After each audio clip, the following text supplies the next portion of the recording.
Lancée fin 2014, la troisième génération de Renault Twingo s'enrichit au fur et à mesure de nouvelles variantes, que ce soit en finition ou en mécanique. Dernière en date, l'arrivée de la boîte EDC à double embrayage sur la petite motorisation, à savoir le 3 cylindres atmosphérique de 1 litre et 70 chevaux. Toutes les motorisations de la gamme sont donc désormais accessibles en boîte mécanique ou EDC, y compris la Twingo GT et ses 110 chevaux. La Smart 4 sœur jumelle technique de la Twingo, reçoit également la boîte double embrayage sur sa petite motorisation, mais coûte légèrement plus cher. A l'intérieur, notre Twingo EDC a donc droit à un levier de vitesse spécifique, très sobre, qui peut basculer latéralement pour un mode manuel. En revanche, il n'y a pas de palette au volant.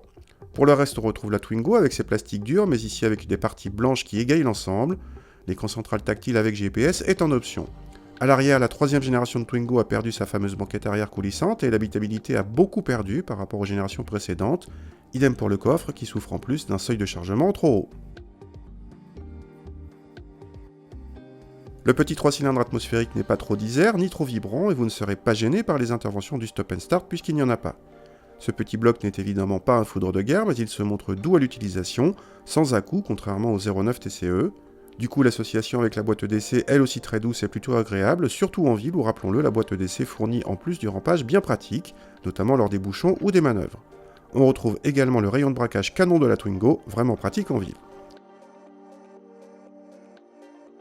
Côté consommation, nos mesures indiquent un appétit légèrement inférieur à celui de la Twingo SCE70 à boîte manuelle sans stop and start. La plus sobre des Twingo reste quand même la SCE70 avec stop and start.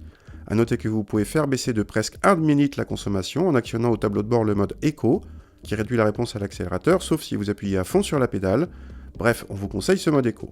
Question tarif, la boîte EDC est facturée 900 €, ce qui n'est vraiment pas cher pour cette technologie. Sur la 4 la même boîte monte à 1200 €.